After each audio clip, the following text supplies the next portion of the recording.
Olá pessoal, eu sou a Bruxa Gaúcha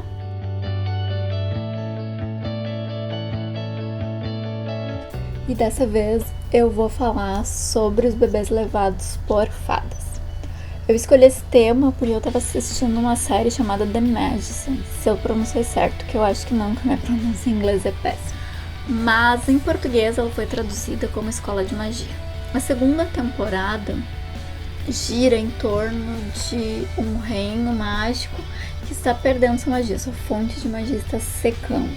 E para que isso seja consertado, é feita uma negociação com as fadas e elas consertariam esta fonte de magia em troca do primeiro bebê que nascesse da rainha que estava grávida. Quem faz essa negociação não é a rainha grávida e nem o rei. Os dois estão passando por um momento em que eles não têm condições de tomar decisões. Não vou dar spoiler dessa vez, que na primeira vez dei spoiler e fui criticada. A aliada deles toma a decisão, aceita a proposta, né, de oferecer o neném. Ela pensa, né, teu bebê nasceu, eu dou jeito. As fadas passam durante toda a gestação, né, que acontece durante a segunda temporada, ao redor daquela família esperando o nascimento do bebê para levar ele pro reino das fadas. E isso me lembrou muito Game of Thrones, né? Que oferecem os bebês lá para aquela criatura. E esses bebês são ofertados, né, para que aquela pessoa que oferta os bebês não seja atingido quando ele vier atravessando a muralha e tal. Eu lembrei e reassisti hoje mais duas séries que trazem esta informação de crianças e fadas ou outros seres que trocam as crianças, digamos assim. Ela aparece em Outlander, a personagem principal, que é a Claire, tá andando pela mata, ouve um choro de criança, caminha até a copa de uma árvore, encontra uma criança ali e a moça que tá com ela, pra ela deixar o bebê ali, que é um bebê das fadas, que aquela criança foi trocada. E ela tenta salvar a criança, mas é tarde demais, assim. Depois o marido dela chega e diz pra ela que ela tá mexendo com forças que ela não entende. Essa série é super boa, eu amo. O que mais aparece em relação a isso também é em Sobrenatural. Temporada 3, episódio 2, que não é com bebês, é com crianças que são trocadas também. Uma criatura leva as crianças, aprisiona essas crianças, toma o lugar delas pra ir sugando a mãe delas. A energia vital da mãe delas tornam crianças bem peculiares. Elas, como diz o Jim pro Sammy, elas olham para as pessoas como se estivessem enxergando o lanche. Tiram do caminho qualquer outro ser que fique entre elas e a mãe, porque a mãe é a fonte de alimento. Sobre os bebês trocados, antes de falar sobre a mitologia disso em si, eu queria citar um conto, que é o do Rumpelstiltskin, em que acontece essa proposta de troca para ter um favor levar a criança. Antes de falar sobre a parte mais histórica disso, eu vou ler o conto. Havia uma vez um moleiro muito pobre que tinha uma filha muito bonita. Casualmente, um dia, o moleiro estava em uma audiência com o rei e, querendo dar-se importância, disse que sua filha era capaz de, com a ajuda de uma roca, transformar a palha em ouro. Isso sim é uma valiosa habilidade, disse-lhe o rei. Se a sua filha é tão esperta como diz, traga ao palácio amanhã mesmo. Quero comprovar se o que você diz é verdade. A moça efetivamente foi levada até o rei e este colocou-a em um quarto cheio de palha com uma roca. Trabalhe durante toda a noite. Se pela manhã você não tiver transformado essa palha em ouro, morrerá, disse sua majestade, trancando-a no quarto. A pobre filha do moleiro sentou-se sem saber o que fazer. Não tinha a menor ideia de como transformar em ouro aquela palha e sentiu-se tão desgraçada que começou a chorar. De repente a porta se abriu e apareceu diante dela um homenzinho. Boa noite, moleira. Por que você está chorando? Oh, exclamou a garota, sobressaltando-se. Tenho de transformar em ouro essa palha e não sei como fazer. Se eu o fizesse por você, o que você me daria? Perguntou o duende. Meu colar. O homenzinho aceitou o colar e sentou-se junto à roca. Fez girar 3 vezes e na terceira volta tirou um novelo de ouro. Repetiu a mesma operação uma vez e outra vez até que, já perto de amanhecer, não restava nenhum fiapo de palha e o quarto estava cheio de novelos de ouro. Quando saiu o sol, o rei abriu a porta. Ao ver tanto ouro, ficou assustado e muito contente, mesmo que aquilo tudo só servisse para admirar. Levou a moça a outro cômodo cheio de palha, uma sala muito maior que a primeira, e lhe disse que se ela tivesse amor à sua vida, passasse toda a noite tecendo até de manhã para transformar toda aquela palha em ouro. A moça, desesperada a chorar, porém, tornou a abrir a porta, como no dia anterior, e surgiu diante dela outra vez o mesmo homenzinho. O que você me dará se eu transformar em ouro toda essa palha? O anel que eu tenho no dedo. O duendezinho pegou o anel e começou a tecer. Ao raiar do dia, havia transformado em ouro reluzente toda aquela palha. Ao vê-la, o rei sentiu muita alegria, apesar de toda a mesura e esforço, mas sua avareza continuava insatisfeita. De forma que levou a filha do moleiro a um quarto maior e lhe disse: teça durante toda a noite e transforme essa palha em ouro.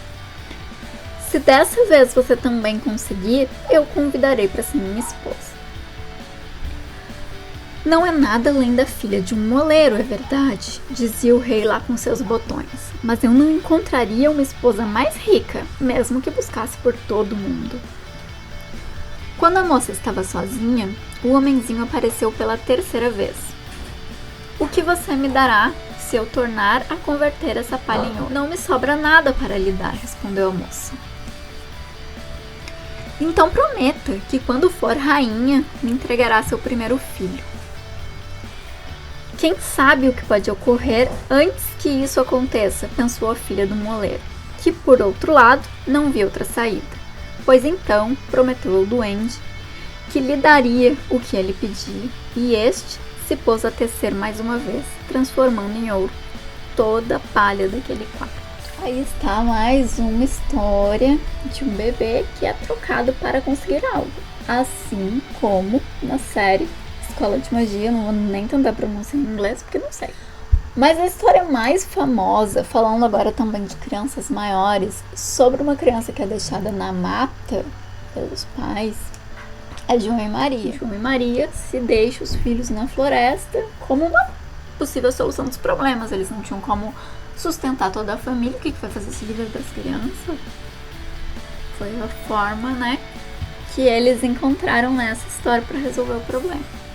Agora, citando os contos, eu vou ir para um pouquinho mais antes disso e falar sobre mitologia. Da onde surgiu isso de bebês serem levados por fadas? Fadas não são sempre boas. Então eu vou ler aqui a definição de fada que tem nesse dicionário de símbolos, né? E tem algumas referências que eu separei também para falar um pouquinho delas, pra gente cruzar todos esses conhecimentos e ir aonde eu quero chegar. Fada. Mestra da magia, a fada simboliza os poderes paranormais do espírito ou as capacidades mágicas da imaginação. Ela opera as mais extraordinárias transformações e num instante satisfaz ou decepciona os mais ambiciosos desejos. Talvez por isso ela represente a capacidade que o homem possui para construir na imaginação os projetos que não pode realizar. A fada irlandesa é por essência a Banshee, fada cuja aparição anuncia a morte iminente na família, da qual as fadas de outros países célticos são apenas equivalentes ou mais ou menos alteradas ou incluídos num conceito semelhante. De início, a fada, personagem que se confunde com a mulher, é uma das mensageiras do outro mundo. Muitas vezes ela viaja sob a forma de um pássaro, preferencialmente a do cisne. Essa qualidade, porém, deixou de ser compreendida a partir da cristianização, e os transcritores fizeram da fada a figura da mulher enamorada, que vinha em busca do eleito de seu coração. Por definição, a Banshee é um ser dotado de magia. Não está submetida às contingências das 3 dimensões. E a maçã ou o galho que ela entrega a alguém possuem qualidades sobrenaturais. Acho que a gente já ouviu muitas histórias sobre varinha mágica, varinha de condão, vindo das fadas, na Cinderela, enfim. Nem o mais poderoso dos druidas consegue reter aquele que por ela for chamado. E quando a Banshee se afasta, temporariamente, o eleito cai em estado de prostração. Shakespeare mostrou maravilhosamente, ao descrever a rainha Mab, a ambivalência da fada, capaz de transformar-se em feiticeira. Aqui no livro tem um trecho dessa passagem de Shakespeare em Romeu e Julieta, mas é uma passagem que é pequena. Eu queria ler a passagem original, então eu peguei um PDF, uma fala de Mercúrio que diz que sonhou, né, com a rainha Mab. E daí o Benvolio pergunta para ele quem é a rainha Mab, e ele começa a explicar. Eu vou ler a parte em que ele fala dela. É a parteira das fadas, que o tamanho não chega a ter de uma preciosa pedra no dedo indicador de alta pessoa. Viaja sempre puxada por parelha de pequeninos átomos, que pousam de través no nariz dos que dormitam. As longas pernas das aranhas servem de raios para as rodas. É a capota de asa de gafanhotos, os tirantes das teias mais sutis, o colarzinho de úmidos raios do luar prateado. O cabo do chicote é um pé de grilo, o próprio açoite, simples filamento.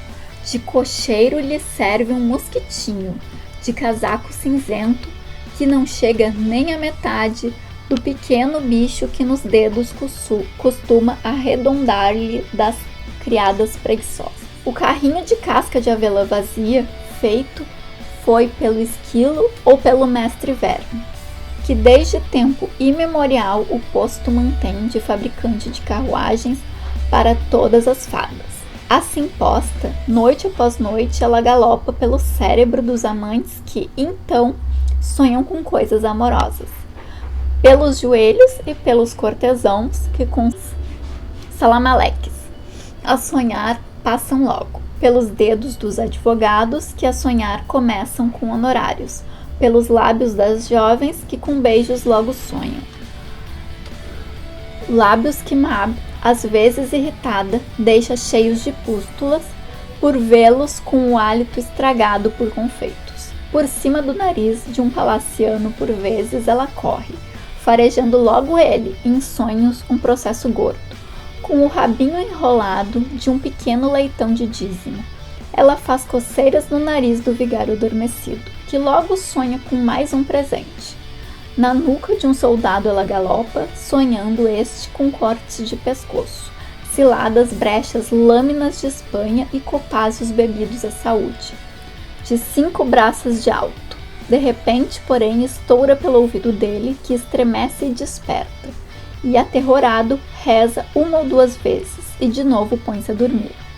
É a mesma rainha Mab que a crina dos cavalos enredada deixa de noite e a cabeleira grácil dos elfos muda em sórdida melena, que destrancada augura maus ventos. Essa é a bruxa que, estando as raparigas de costa, faz pressão no peito delas, ensinando-as, assim como mulheres, a aguentar todo o peso dos maridos.